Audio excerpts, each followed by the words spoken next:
Salve, salve a você mais uma vez ligado aqui na página jornalista Arthur Almeida. Muito bem-vindo a mais um Arthur Almeida Recebe. O nosso convidado de hoje já está aí na sua tela, é o professor e jornalista Carlos Alexandre. Ele é formado em Geografia pelas Faculdades Integradas Simons, especialista em Gestão Educacional pela Universidade do Estado do Rio de Janeiro e é jornalista pelas Faculdades Integradas Hélio Alonso, a qual algumas disciplinas cursamos juntos.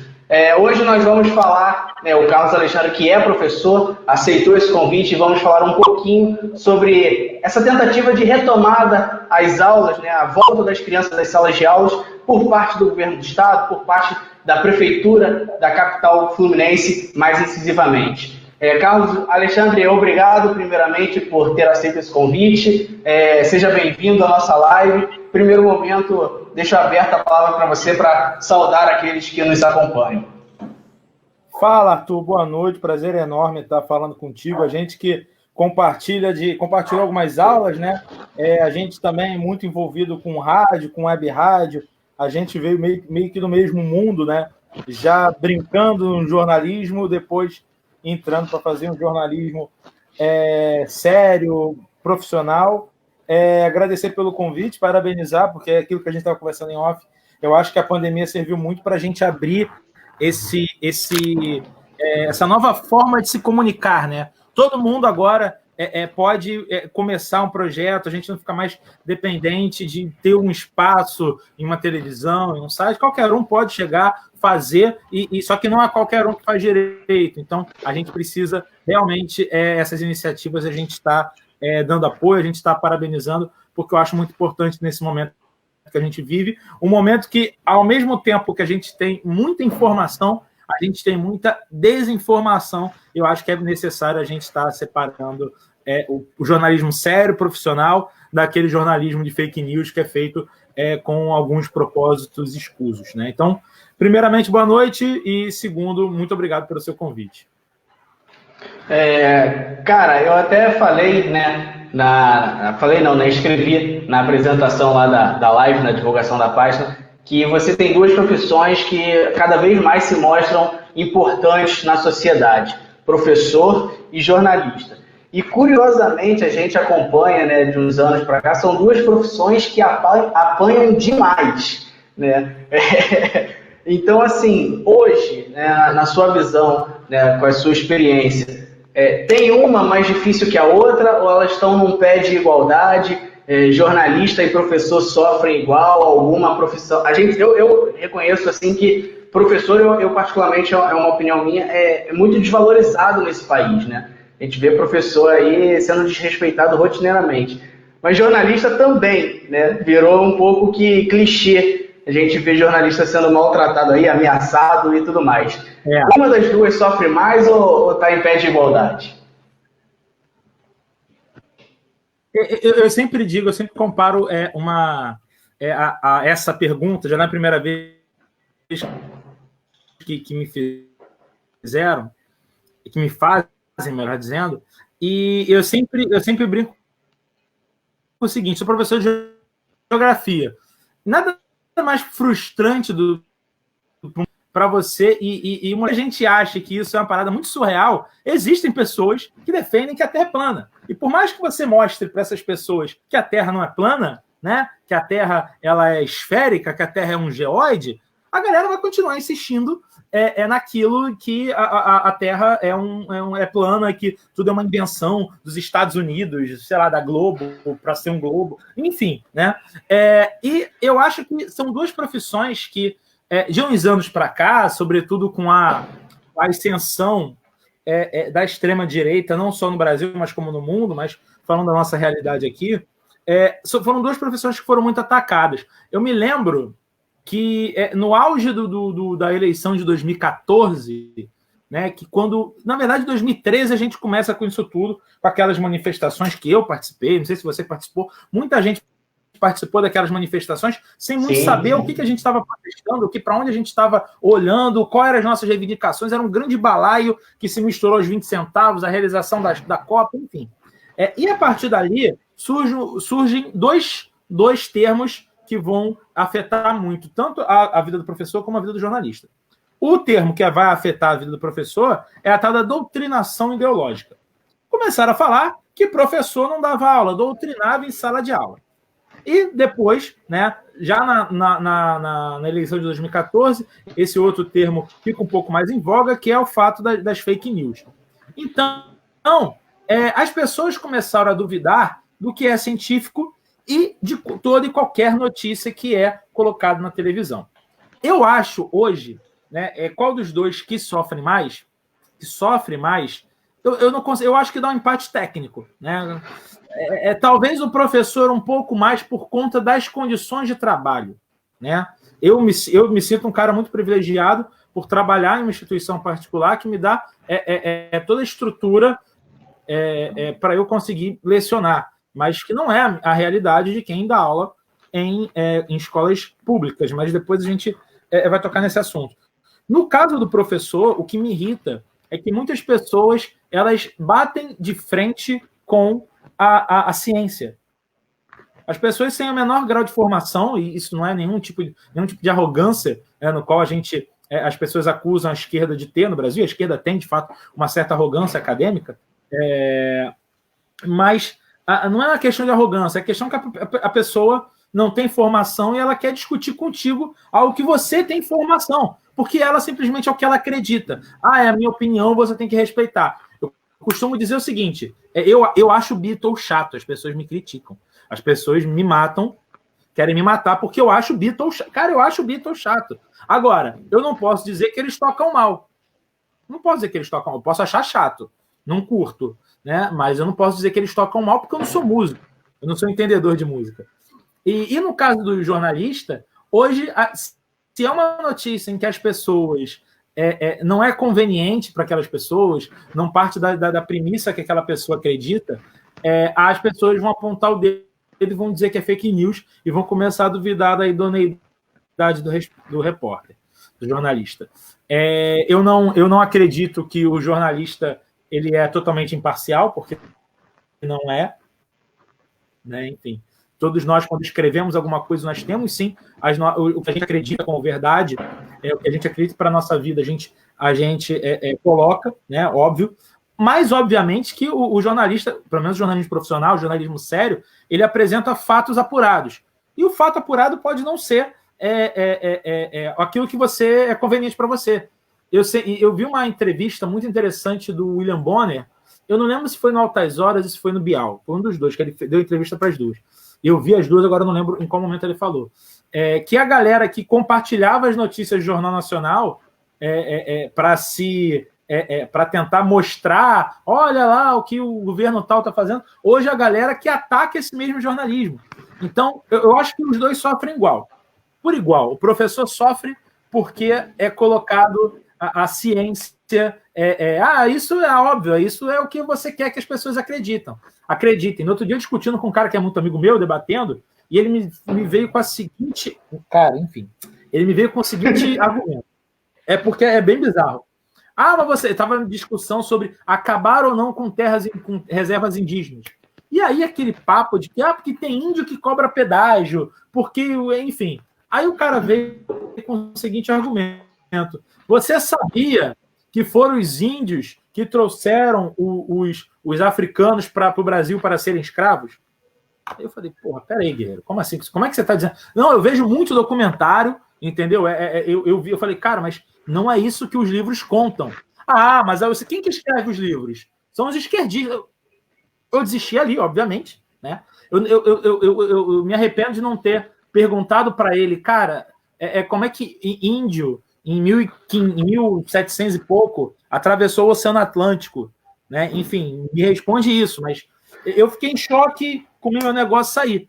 Porque as pessoas hoje, elas só acreditam naquilo que lhe é conveniente. Então, os dois sofrem por igual. Achei a sua pergunta muito pertinente, porque os dois sofrem por igual. Porque a verdade apurada, o fato, se não for do agrado daquela pessoa simplesmente não acredita, sem demonstrar nenhum argumento, sem demonstrar nenhum embasamento. É só a opinião dela, é isso que importa. E essa questão é muito rotineira, da só a opinião dela valer, só a opinião dela ser a certa. que às vezes na própria página surgem comentários desse tipo. Eu imagino que você que também trabalha com veículo na internet, veja algumas vezes alguma notícia que não agrada a determinado nicho de público e a galera marreta em cima sem dó nem piedade, né, cara? Não esconde a cara não, vai lá e... Exato, isso em todas em política, mas em futebol. Porque a diretoria, os jogadores do Flamengo pediram uma reunião com o Domenech Torrent. Aí eu vi a pessoa escrevendo, isso aí é porque a Globo quer causar intriga dentro do Flamengo. As pessoas começam a criar a teoria da conspiração. Isso vira verdade, as pessoas começam a compartilhar. Por isso que eu defendo que a pessoa tem que ser responsável por aquilo que compartilha. Você está compartilhando informação? Você está gerando informação? Então, se aquilo é um fake news, você também que compartilhou tem que responder por aquilo.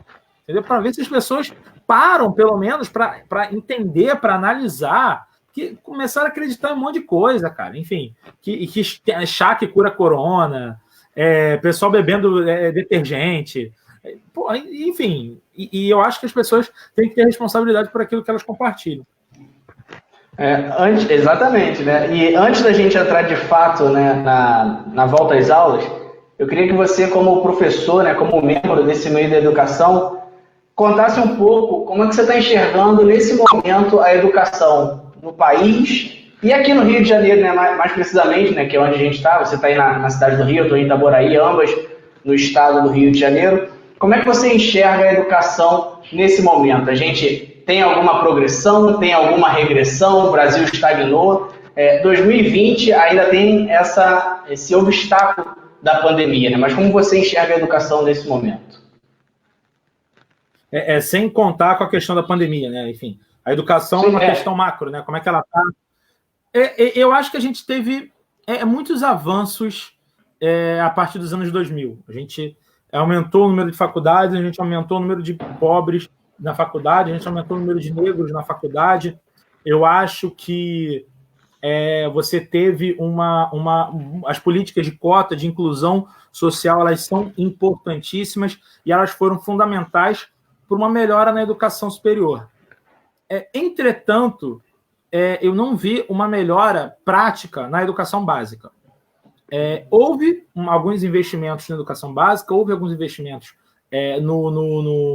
na faculdade, né, no ensino superior, alguns investimentos em creche e no ensino fundamental 1, até mesmo no ensino fundamental 2, mas eu sempre digo que o ensino médio sofre a síndrome do filho do meio, né?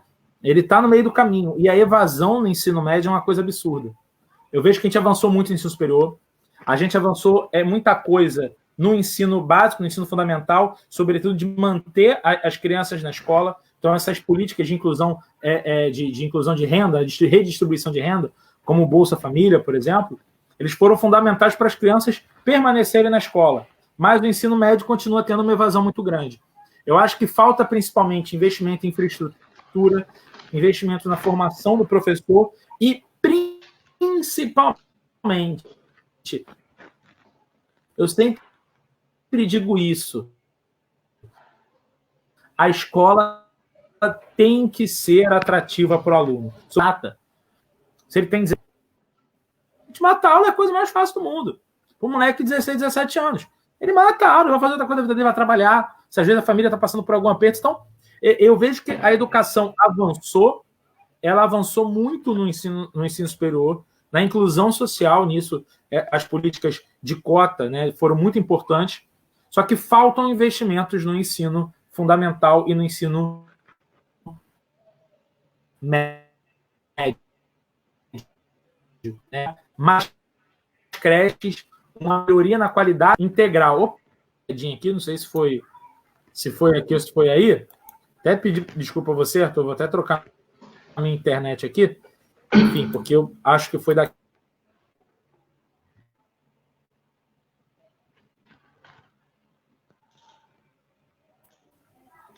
Agora, voltou a me ouvir, Arthur? Voltei. Foi um probleminha aqui na minha conexão. Peço desculpa. Então, a gente avançou no ensino superior, mas falta investimento em infraestrutura, em qualificação do professor e numa escola integral que seja atrativa para o aluno. Durante a manhã, ele tem as matérias curriculares e durante a tarde, ele precisa fazer atividades que vão estimular o lado profissional, vão estimular o lado artístico, esporte como ferramenta de inclusão social. Então, acho que a gente avançou, mas avançou menos do que poderia ter avançado, e a gente vê que desde a eleição de 2018 para cá, na verdade, desde de 2016 para cá, a gente tem tido algumas pioras nesse quadro, mas a educação hoje era muito melhor do que era nos anos 90, por exemplo, mas ela está muito aquém do que ela deveria ser para o Brasil continuar progredindo, porque uma hora isso ia acontecer. O Brasil cresceu economicamente, mas se a educação não acompanhar, chegar lá na frente, a gente não tem quem mantenha esse grau de crescimento econômico e social. Sempre que a gente aborda a educação, um ponto que entra é essa questão que você falou, né? A creche, a escola integral, ser atrativo. E pré-campanha municipal, eu não sei como estão os movimentos aí na cidade do Rio de Janeiro via rede social e tudo mais, mas aqui em Itaboraí, uma cidade pequena, né, 200 mil habitantes, né, geograficamente pequena, os pré-candidatos lotam as redes sociais, né? E aí teve um que ele foi o primeiro e os outros a reboque, né, entraram na mesma onda. Se você fosse prefeito, o que você faria na educação? Aí todo mundo vota, né? Constrói escola em tempo integral, mas aí a pessoa não pensa em fazer uma manutenção nas estruturas que já tem, né? Melhorar as estruturas que já existem e valorizar o profissional. A gente trabalhou com pessoas, né? Você trabalha com pessoas, né, nas duas áreas, ou na área de jornalismo, e a gente sabe que o capital humano ele precisa ser valorizado. Né? O professor ele precisa de estímulo, até porque a gente vê dia após dia cenas que remetem a total desrespeito. Né? Na nossa época, o professor ele era lei. Hoje em dia, em alguns casos, o aluno se torna lei, né? O professor fica refém. Eu não, na minha época, eu acho que sou um pouquinho mais novo que você, eu tenho 28. Não sei se sou um pouquinho mais velho, um pouquinho mais 28 novo. também. 28 também, a gente é contemporâneo. Mas eu estudei escola pública até só fiz segundo e terceiro ano de escola particular. Então, do ensino médio, né? Então, assim, eu vi algumas coisas também bem complicadas, bem complicadas. Eu vejo hoje que o professor ele tem uma dificuldade, sim, de se impor, não por culpa dele, mas por N situações. Na escola pública, pela falta de estrutura, pela falta de acompanhamento, e na escola particular, não todas, é claro. Hoje trabalho numa escola que isso não acontece, mas eu trabalhei por anos, né, entre 2015 e 2019, né, trabalhei por 4 anos, né, numa escola particular na Pavuna, uma escola próxima, inclusive, a uma área mais pobre da cidade, em que a escola particular, o professor, vem cá, 6,5, tem que arredondar para 7. Por que eu tenho que arredondar para 7? Porque senão o pai reclama. Eu tô nem aí, o pai reclamar, problema do pai, pô. Tô pouco me lixando pro pai. O moleque tirou 6,5, 6,5. Você pode conversar uma coisa, mas não vou mudar a nota porque tem que mudar. E o pai reclama, o pai acha que porque tá pagando a escola, ele tem que, o moleque tem que passar de ano. E na escola pública, a gente também tem, às vezes, os pais. Normalmente digo o seguinte: a culpa normalmente não é do moleque, a culpa são dos pais. Até porque em determinada idade o moleque só reproduz o que ele vê em casa, né? Então, eu acho que o professor precisa ter essa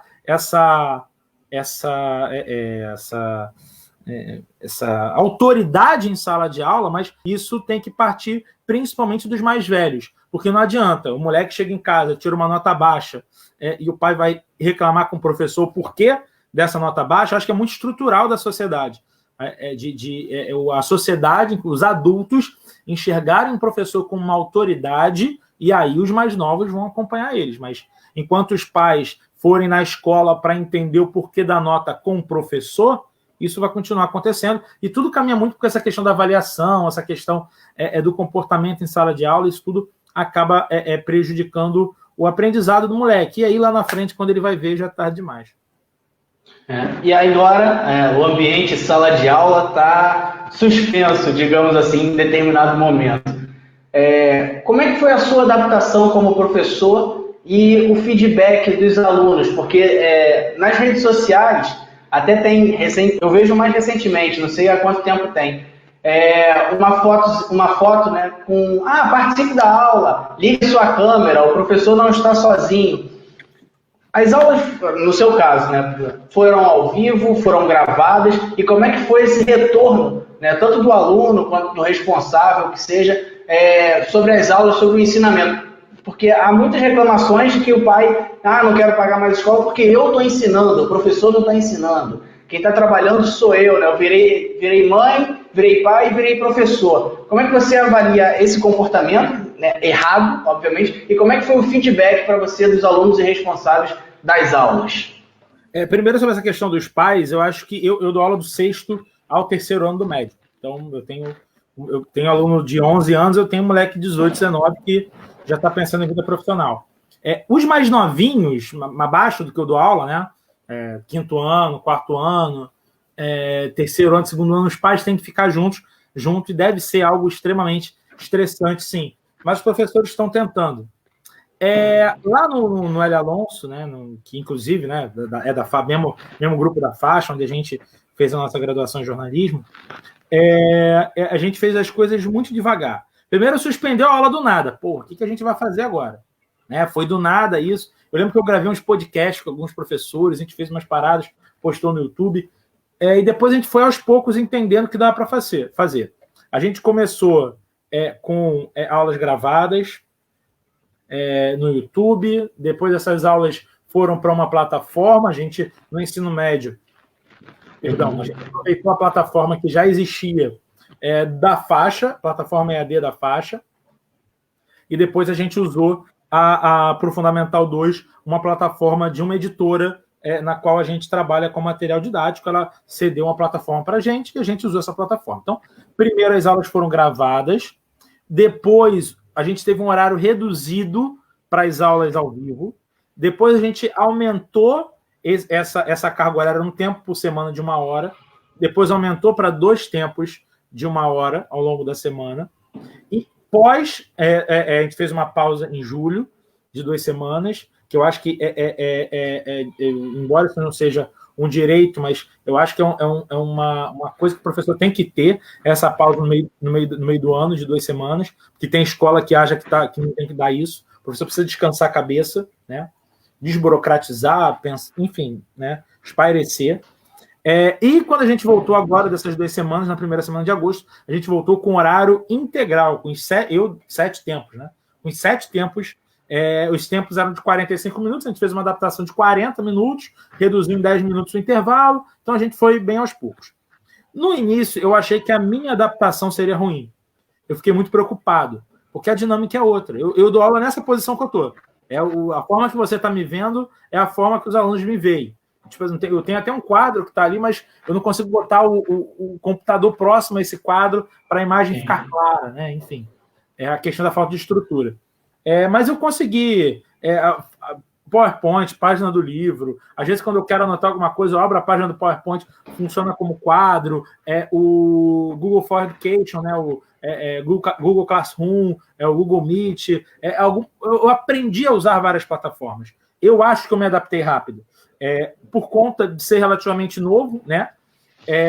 Por estar dentro desse mundo digital, alguns professores mais antigos penaram um pouco, né? Alguns professores que não acompanharam o desenvolvimento tecnológico, se recusaram a acompanhar esse desenvolvimento tecnológico, porque a gente sabe que na educação também tem aquela galera que acha que não tem que... demoniza tecnologia, demoniza computador, demoniza celular. Tem uma galera mais velha aí que acha que isso aqui é coisa do demônio, enfim. E não é. A gente precisa estar junto com isso, porque a galerinha está aqui. Esse é o mundo deles, né? E eu acho que eu me adaptei bem. Eu, Carlos, me adaptei bem. Alguns colegas não demoraram, mas hoje eu acho que a gente começou com isso, as aulas ao vivo, iníciozinho de abril. Em maio, estava tudo andando no automático, já. Não precisava mais a coordenação, a supervisão, a direção ficar fazendo as coisas. Pois bem, em relação aos alunos, eu percebi que a minha preocupação era os mais novos e eu estava tranquilo com os mais velhos, e foi justamente o contrário, pelo menos comigo. Galerinha de 6º e 7º, animadona em sala, na aula no ambiente virtual, manda pergunta, fala, escreve no chat, enfim, um monte de coisa. Os mais velhos já são mais safados, né? Moleque em terceiro ano, segundo ano. O que o moleque estava fazendo? Ô, fulano de tal, presente, desliga a câmera e vai dormir. Cansei de ter, tipo assim, terminava a aula, aí terminei a aula no outro dia, 5 minutos mais cedo. Aí eu tô vendo que dois moleques ficaram na sala. Falei, pô, esses moleques estão dormindo. Aí eu fiquei, né, chamando, fulano. Eu vou ficar aqui até o fulano. Fulano. Passou, tipo, 20 minutos e dois moleques foram da sala. Nem estavam prestando atenção na aula. Quando viram, a aula já tinha acabado. Então, os mais novos, eu tive um feedback muito positivo. Eles se adaptaram super bem. Os mais velhos, desânimos, já tem outros interesses, né? Não conseguiram focar. E o que os alunos sempre me falam, os mais velhos, a gente chegou, sentou, conversou, é que era muito difícil achar um ambiente em casa para concentrar, uma mesa. Muitos não tem uma mesa de estudo, é a mesa da cozinha, com o irmão gritando na sala, com o vizinho fazendo obra, maquita. Então, tinha uma dificuldade muito grande de concentração. A questão da câmera é meio polêmica. A escola tentou pedir para os alunos abrirem a câmera, muitos se revoltaram com esse pedido. Sinceramente, não entendi o drama, mas respeito a galera que não quis abrir a câmera. Por vergonha, adolescente tem isso, não gosta da cara, aí tem uma infiltração na casa, a cama está desarrumada. Então, os moleques não queriam muito participar dessa aula com a câmera aberta. Muitos não. Eu, particularmente, não fico enchendo o saco do moleque. É legal quando abre, né? Mas com os mais novos, às vezes a gente tem que pedir... Galera, segura de silenciar o microfone do pessoal. Inclusive, porra, seria sensacional se a gente tivesse isso na sala de aula real, né? A função de desabilitar o moleque falando. O moleque tá falando, pô, cala a boca. Enfim, ia ser maneiro. E com os mais velhos, eu sentia a falta de motivação, que eu acho que é natural da idade. Adolescente se entendia fácil e tá cada um num lugar, eles não estarem inteirando um com o outro, eu acho que pesou mais para eles. Os mais novos, acho que rendeu mais com os mais velhos. A gente precisa a todo momento estar tentando, de alguma forma, motivá-los. E aí, a gente chega nesse momento em que começam as flexibilizações, a meu ver, um pouco erradas, e chega ao ponto de que, vamos voltar às aulas. Né? As aulas vão retornar no ambiente de sala de aula, as escolas, a molecada vai voltar para o colégio. Está na hora, os professores, pelo menos do seu ambiente de trabalho, acho que você pode falar com mais tranquilidade do meio que habita ali, como é que está essa divisão, porque a gente vê uma falta de conexão de ideias. O governador com o prefeito, né, aí eu falo da capital, que são os que estão mais em voga, mais em tela na mídia, e o sindicato dos professores estão falando, não, a gente está em greve, se for para voltar, a gente não vai voltar, e aí sai uma determinação judicial de que 70% do contingente tem que estar lá, pelo menos para serviço administrativo. O corpo de professores que você está ali atuante, como é que ele se posicionou? E você, né, na sua convicção, eu vejo que eu conheço, sei que você é um cara que não tem medo de se posicionar. Como é que está essa opinião hoje sobre esse tema de voltar à sala de aula? Né? Tem muito professor doido para voltar. Acho que a ideia de todo mundo é voltar, vamos voltar, enfim. Não ideia no sentido de posicionamento, mas de vontade, desejo era de voltar. Está bem dividido, Arthur, vou ser bem sincero. Eu dou aula, né, na rede particular, então eu vejo que existe um risco muito grande das instituições quebrarem. Esse risco é iminente, acho que está todo mundo preocupado, eu estou preocupado. Embora eu também seja jornalista, mas 80% da minha renda hoje, talvez até um pouco mais, vem da sala de aula, então eu estou com medo, estou preocupado. Muitos pais acham que o professor não está trabalhando. Você teve uma lei populista, no meu modo de ver, do deputado que é presidente da LERJ, inclusive o André Siciliano, do PT, de impor um desconto de 30% às escolas. O Hélio Alonso, onde eu trabalho, já tinha dado um desconto para os pais. Eu acho que existem escolas e escolas. Lá fizeram uma conta, chegaram a dar 20 e poucos % de desconto, antes da lei, inclusive. E eu acho que essa lei é bacana, mas e como é que fica o salário dos professores? Né? Muitos pais, o professor está em casa. Meu irmão, o professor virou youtuber, cara. Editar material, porque se eu não preparasse uma aula no ambiente real, vou anotando no quadro, os moleques vão copiando. Agora não tem mais isso. Eu tenho obrigatoriamente que preparar o material. Eu dou aula segunda e terça, eu só não dou aula às quartas-feiras, né? Mas quarta-feira, o dia que eu não dou aula, eu estou preparando, é o dia que eu tenho para preparar as aulas de segunda, terça, quinta e sexta da outra semana. Ontem, aliás, eu preparei todo o material que eu vou dar aula segunda, terça, quinta e sexta, né? Então as pessoas acham que, enfim, o professor fica de sacanagem em casa sem trabalhar, e não é assim, né? Eu até me permitindo, né? Teve uma pessoa que comentou aqui, consigo ver também nos comentários aqui, que os professores estão se reinventando, mas é bastante estressante a criança passar 4 horas diárias em frente ao computador. Eu imagino. Manter o moleque parado 4 horas na frente de um computador é uma coisa dificílima. Agora, você imagina, tu manter esse moleque 4, 5 horas na escola, dizer que ele não pode abraçar um amigo que ele não vê há 6 meses. As crianças se odeiam e se amam, gente. Um moleque de 11, 12 anos, 6, 7 anos, uma hora é dando beijo, outra hora é dando porrada no outro, assim. Como é que essa criança que está com essa energia acumulada, como é que a gente vai fazer para que ela tenha um isolamento social dentro da escola? Né? Carlos Alexandre, acho que é prematuro, e eu não falo por opinião, obviamente, mas eu não falo de orelhada. Eu, inclusive, entrevistei lá no Portal 021 uma infectologista, a matéria está publicada lá, que ela falou que ele falou, na verdade, que é extremamente prematuro. E a Fiocruz, ela divulgou um estudo que a volta às aulas no Rio iriam expor 600 mil pessoas do grupo de risco à Covid-19. Ia expor só na cidade do Rio de Janeiro.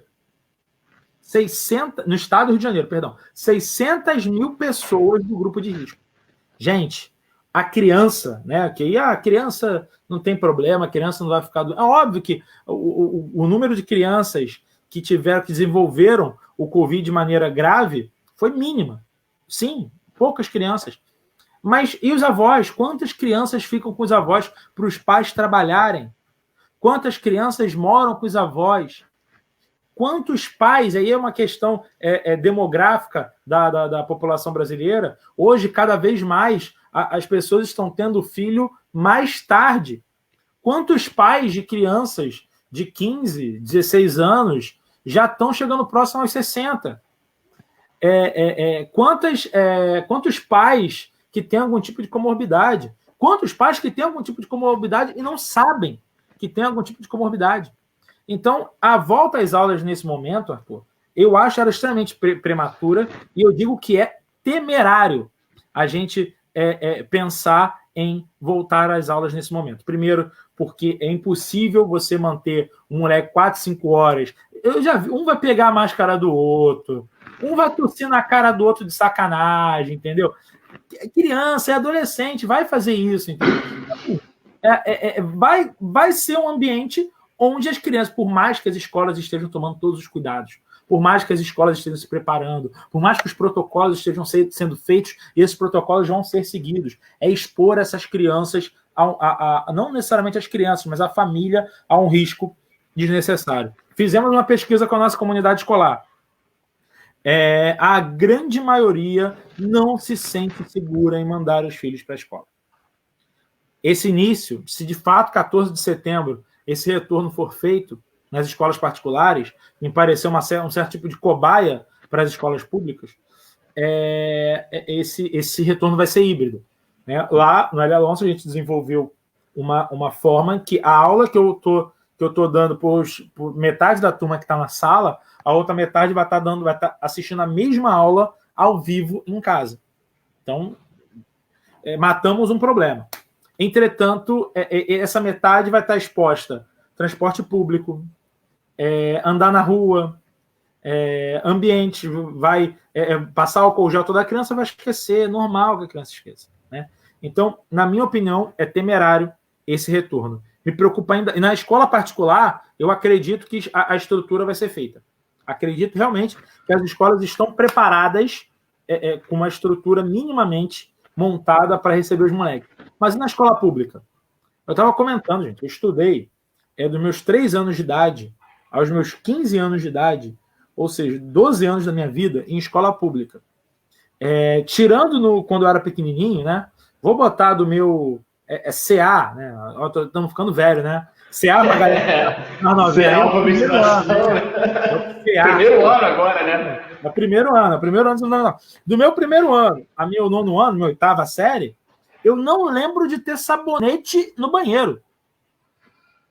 Eu não me lembro de lavar a mão com sabonete. Gente, não tem sabonete. Quantas vezes eu já fui para aula e não tinha água? Eu ia no banheiro, mijava, não tinha como lavar a mão. Então, como é que a gente está falando dessa estrutura? Minha mãe é professora pública em São João do Meriti. E ela falou que não tem servente nas escolas. Não tem gente suficiente para limpar a escola. Tem 2 tias já em idade avançada que fazem o que podem, uma escola grande, né, para manter a escola minimamente limpa. São essas 2 pessoas que vão ser responsáveis por toda a limpeza. Não tem condição, não tem infraestrutura. A volta às aulas nesse momento é temerária. Não sou eu, Carlos Alexandre, que estou dizendo. Eu posso dar minha opinião como professor. Eu acho pouco provável que todos os protocolos sejam seguidos. Esse protocolo não vai ser seguido. Mas, eu acho que ele vai ser seguido.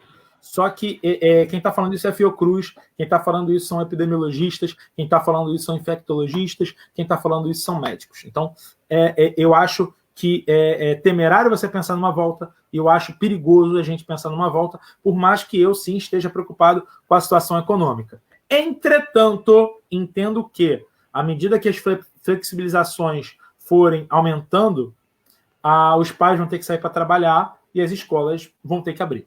É um caminho que não tem muito o que fazer. Eu acho que não é o momento.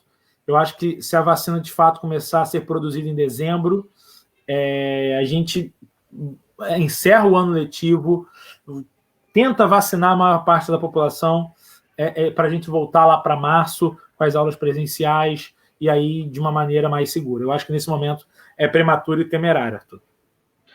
Eu perguntei isso a você como professor, porque assim, nas manchetes que eu consigo acompanhar, nas notícias que a gente consegue pescar, né, na busca pela internet e ler, eu vejo o estado do Rio como um todo muito parado nessa situação de, você falou, né, nós fizemos uma pesquisa com a comunidade escolar. Eu vejo o poder público do Rio parado nesse sentido.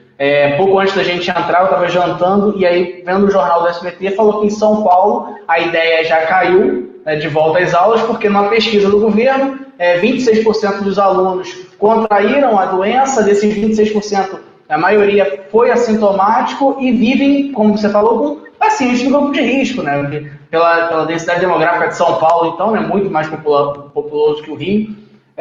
E o Rio de Janeiro, você não vê o governador ou o prefeito de determinada cidade fazer isso. E aí a instituição particular, como você falou, faz essa pesquisa, vai atrás, e a gente vai ter esse choque de realidade, o que vai tornar mais desigual, né? A gente vê muito político que é defensor do ensino público de qualidade, até defenderam muito forte e, na minha visão, corretamente, o adiamento do Enem devido a essa desigualdade dos ensinos, né? Porque você trabalha hoje numa instituição particular, tem a estrutura para dar a aula de casa. E a escola pública, né, tem casos que dá pelo WhatsApp, né? Manda pelo WhatsApp e o aluno vai lá, escuta o áudio e dá o jeito dele.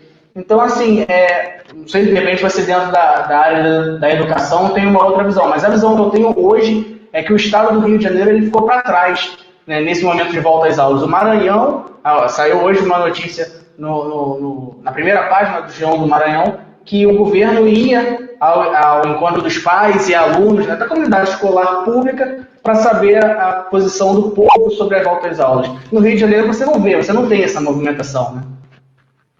No Maranhão eles têm uma parada maneira que a gente não tem aqui, que é governador. A parada maneira, lá tem, é legal, é bacana. Aqui a gente não tem. Prefeito também não tem. Eu vou saindo um pouco do assunto, Hoje, o que a gente viveu essa madrugada no Rio de Janeiro foi uma parada surreal. No centro do Rio de Janeiro.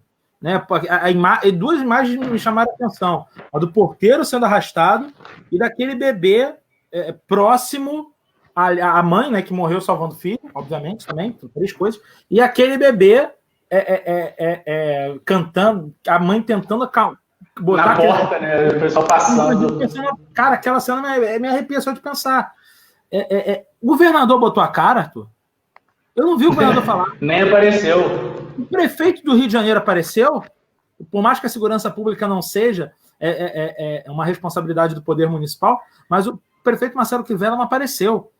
A gente não custa a gente lembrar que quando a gente teve aquele caso do sequestro no ônibus na ponte, né, que o policial... Eu sou defensor, eu não sou defensor da letalidade na ação policial. Ali, naquela situação, eu acho, sim, que para a preservação da vida dos reféns, até pelo histórico que a gente tinha com o ônibus 174, foi algo que eu lembro que eu tinha 8 anos, gente, da minha idade. Marca, né? Marca, não tem jeito. Acompanhando aquilo, a morte. Tem aquele documentário muito legal, inclusive, sobre a história do Sandro, né, o menino que assaltou o ônibus 174. Não custa a gente lembrar que naquela ocasião o governador, uma das cenas mais patéticas que eu tive desprazer de ver na minha vida, descendo de helicóptero e comemorando como se tivesse feito um gol no Maraca lotado na final de campeonato. Cadê o governador agora? Cadê o prefeito? Numa situação surreal que a gente viveu no centro do Rio de Janeiro, a segunda maior cidade do Brasil, a segunda maior metrópole do Brasil, o governador e o prefeito não botaram as caras. A única autoridade que eu vi falando foi o porta-voz da PM. Mas cadê o governador, que tinha um discurso forte em relação a combate à criminalidade, de vou mirar na cabecinha? Cadê o governador? Saiu com fuzil, e o que mais se viu foi gente com fuzil saindo, né? Exatamente. Se a gente ou fosse outro momento, ia estar o governador com colete à prova de bala, com arma, com não sei o que, em helicóptero. E em relação à volta às aulas, cadê o governador? O governador está respondendo por um processo de impeachment. Porque o governador roubou, né, a delação premiada do Edmar Santos, o governador roubou dinheiro da saúde em um período de pandemia. Né, o nome da ação da ação da Polícia Federal, da operação, né, Mercadores do Caos. Como é que os caras estão roubando em respirador? A pandemia chegou no platô, chegamos a um relativo controle da pandemia e os hospitais de campanha não ficaram prontos. E são essas mesmas pessoas que não vêm a público falar nada. Eu tenho N coisas contra o Pedro Fernandes, secretário estadual de Educação. N coisas contra o Pedro Fernandes, pela história dele, do partido que ele estava, e ele se vendeu para estar do lado de um governo como o do Wilson Witzel, alinhado com coisas que o PDT, historicamente, ele saiu do PDT, historicamente, foi com a Brizola, devia estar se revirando no túmulo. Mas o Pedro Fernandes está botando a cara, e está falando. Né? Cadê a secretária municipal de educação? Cadê o prefeito do Rio? Os prefeitos da Baixada, o prefeito de Nova Iguaçu, o Rogério Lisboa, é o único que eu vejo falar alguma coisa. O prefeito de Caxias cagou litros para uma ação, para uma decisão do Ministério Público e mandou abrir a cidade. Então, falta isso, Arthur. A sua fala foi perfeita. Falta os governantes entenderem a realidade das escolas. O Wilson Witzel conhece a realidade das escolas públicas do estado do Rio de Janeiro? Muito difícil ele conhecer. Muito difícil, na verdade, que ele conheça algo do Rio de Janeiro. Né? Ele parece que caiu de paraquedas na eleição ali, compraram o discurso e ele entrou. Tem uma história muito curiosa sobre a eleição do Wilson Witzel. Eu trabalhei durante 2 anos na Rádio Globo, no esporte, né? Então, Rádio Globo CBN. No dia da eleição, eu estava cedido para a CBN, no dia do primeiro turno. E aí eu estava fechando sites, essas coisas, eu desci para lanchar com 2 colegas da CBN. A gente, o andar lá no Infoglobo, nosso andar era o 4º andar, e a gente estava no primeiro andar, né, que na verdade é o segundo, né, o 1, tem o 0, tem um. Estava lanchando. E aí o telefone de um deles toca, era a menina que estava na redação, fulano, volta para cá agora. O que foi? A gente precisa fazer aquele raio-x, né, do Wilson Witzel, porque ele está aparecendo em primeiro, com risco de ganhar em primeiro turno. Aí o moleque... Não, até Arthur, o nome dele também. Tá de sacanagem. É sério isso? A gente subiu achando que era sacanagem. Né? A gente tava todo mundo pensando no segundo turno, Paes e Romário. Justamente. Para todo mundo era provas contadas que o Paes ia ganhar a eleição para governador. E aí chega lá, o Wilson Witzel quase ganha em primeiro turno e é eleito em segundo turno na onda do bolsonarismo. Mas já até engraçado ele falar que ele ajudou a eleger o Bolsonaro. Né? Chega a ser engraçado ele falar isso. Ele surfou na onda do bolsonarismo e foi eleito. E aí, o Wilson Witzel cai de paraquedas. E ele não aparece para falar. Os estudantes não estão recebendo as aulas. A desigualdade que você perguntou também, ela é absurda se ela já existia. Eu sempre falo para meus alunos, cara, como a gente é privilegiado. A gente está conseguindo manter a nossa rotina de estudos, com todos os problemas. As crianças não têm acesso à internet. Saiu um dado do mapa de desigualdade da Casa Fluminense, que São Gonçalo, quase 80% das casas não têm acesso à internet banda larga. Não é porque não tem, é que não tem acesso. Não tem na região internet banda larga. Tanguá, a mesma coisa, mais de 80%. Belfor Roxo, na Baixada Fluminense. Japeri, todas com mais de 70%. Estou falando aqui na nossa região metropolitana, cara. Tanguá e do teu lado, né? Você está justamente em São Gonçalo e Tanguá. Exatamente. Mais de 70% das casas não têm acesso à banda larga. E aí o antigo ministro da Educação, né, que agora o Weintraub, que ganhou uma promoção, está ganhando em dólar no Banco Mundial, ele diz que o Enem não é para acabar com desigualdade, é para escolher os melhores. Essas pessoas nunca pisaram no chão de uma sala de aula do ensino básico, Arthur. O Enem precisa, sim, corrigir distorções. As cotas estão aí para corrigir essas distorções. A desigualdade que era grande, ela é hoje maior ainda. Inclusive, acabei de publicar uma matéria sobre o vestibular da UERJ. A UERJ já avisou que o conteúdo será reduzido por conta dessa desigualdade. Já tem novas datas, novo calendário do vestibular da UERJ, que, para mim, com todos os problemas, é o vestibular mais justo que a gente tem, embora seja sucateado, inclusive, pelo governador Wilson Witzel. Mas as desigualdades elas vão continuar se perpetuando se a gente não tiver investimento em educação, e na pandemia isso acaba se acentuando porque a galera não está tendo aula. Como você falou, a galera está recebendo aula pelo WhatsApp quando recebe. Quando tem um celular, tem acesso à internet. E aí, eu tinha separado uma pergunta quando eu perguntei a você sobre a educação no país. Eu esperava que você fosse citar esses nomes lá, mas você citou agora, né? Bolsonaro, Witzel e Crivella.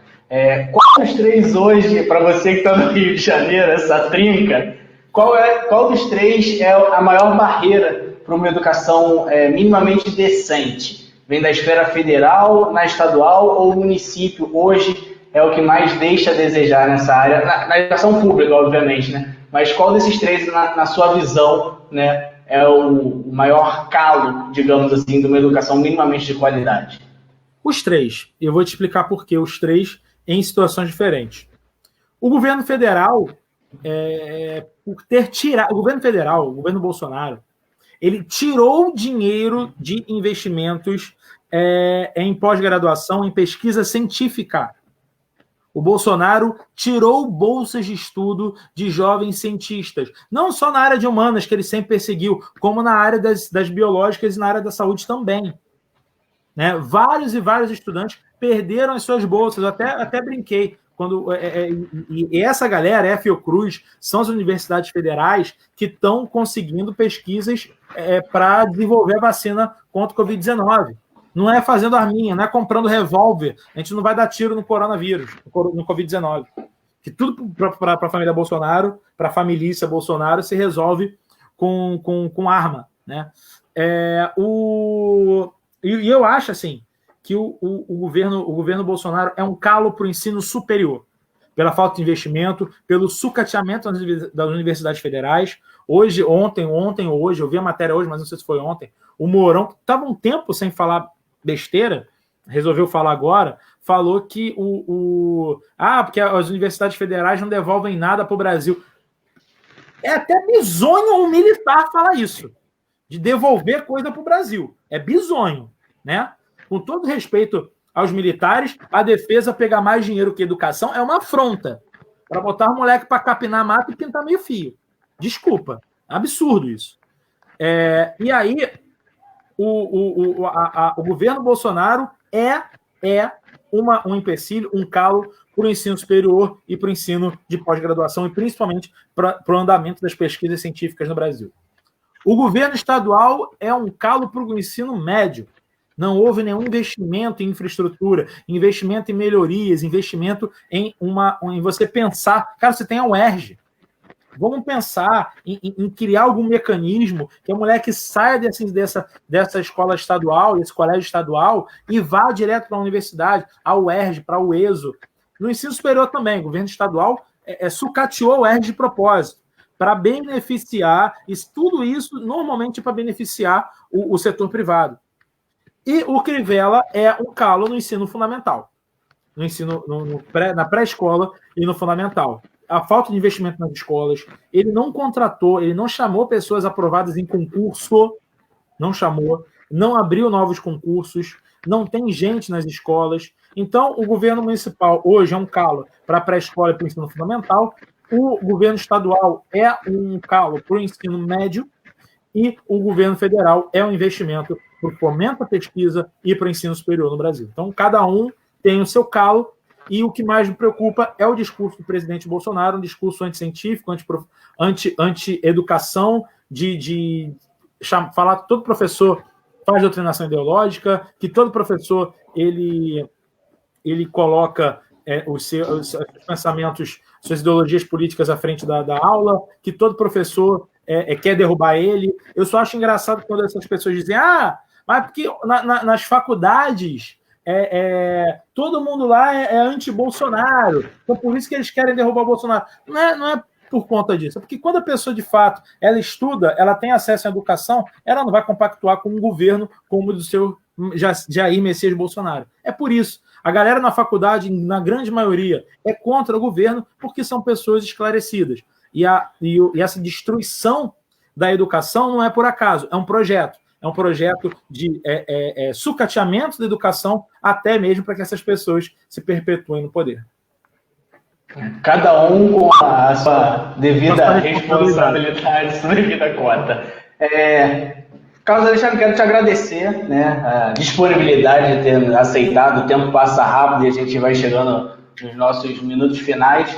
E como eu costumo encerrar, a palavra é sua para que deixe a sua mensagem a esse momento, a todos aqueles que nos acompanham até esse momento, 9h30 quase da noite. Então, a palavra é sua para a gente encerrar, a sua mensagem àqueles que nos acompanharam, e mais uma vez, meu obrigado. Cara, obrigado você pelo convite. Tendo outro tema aí também pertinente, a gente senta, a gente conversa. Acho que tem muita coisa que vai acontecer aí. A gente vai viver uma eleição muito diferente, acho que de todas as outras que a gente já viveu. A eleição de 2018 já foi diferente. Pela primeira vez, desde muito tempo, a gente saiu da dicotomia PT-PSDB, inclusive no segundo turno. E eu acho que a gente precisa ter um foco especial nas crianças, a gente precisa ter um foco especial nos nossos adolescentes, porque eu digo sempre, é muito fácil para o tráfico, para a criminalidade, cooptar jovens. É muito fácil. O moleque foi lá porque quis. O moleque foi lá porque quis, porque também dentro dentro daquela vida, daquele lugar onde ele mora, ele não cria outras perspectivas, não tem outra oportunidade. Ninguém apresenta para ele outras possibilidades. Então, o moleque fica o dia todo na rua sem fazer nada, é muito fácil. Aqui, ó, leva isso aqui para mim lá, por favor. E o moleque vai lá e leva, pega R$50, compra um negócio para a mãe, a comida. É complicado demais. A gente precisa investir em uma educação pública de qualidade, a gente precisa investir em uma educação pública integral de qualidade, e a gente precisa, de alguma forma, incluir esses moleques na sociedade, seja por meio do esporte, seja por meio da arte, seja por meio da educação profissional, que muita gente é contra o ensino técnico. Eu não sou contra o ensino técnico, eu sou contra você só ter a possibilidade de fazer o ensino técnico, mas eu acho que você pode sim, uma educação profissional, uma inclusão social com o esporte, uma inclusão social com a música, uma inclusão social com a arte, para você fazer com que essa molecada não fique na rua perambulando o dia todo sem fazer nada, que aí, obviamente, as chances deles serem cooptados pela criminalidade é muito grande, e a gente precisa também cuidar da saúde do professor, porque hoje o professor está sobrecarregado, Hoje o professor ele tem uma carga de trabalho burocrático muito grande que precisa ser combatida. O professor ele tem que ser um profissional criativo, não um profissional repetitivo. Ele não tem que fazer tantos trabalhos burocráticos assim. A gente precisa repensar como estrutura de escola, como estrutura pedagógica, uma forma de cuidar da saúde mental do professor, da saúde física do professor e, principalmente, desburocratizar o trabalho dele, Arthur. E é isso. É isso. Falou, Alexandre, muito obrigado. A você também que nos acompanharam, muito obrigado. Não esquece, facebook.com/jornalista Arthur Almeida, também no Instagram e no YouTube. É fácil. Jornalista Arthur Almeida, vai lá, se inscreve, curte, deixa o seu like. Muito obrigado mais uma vez ao nosso convidado. Obrigado a você que esteve até aqui agora conosco. Até a próxima. Tchau.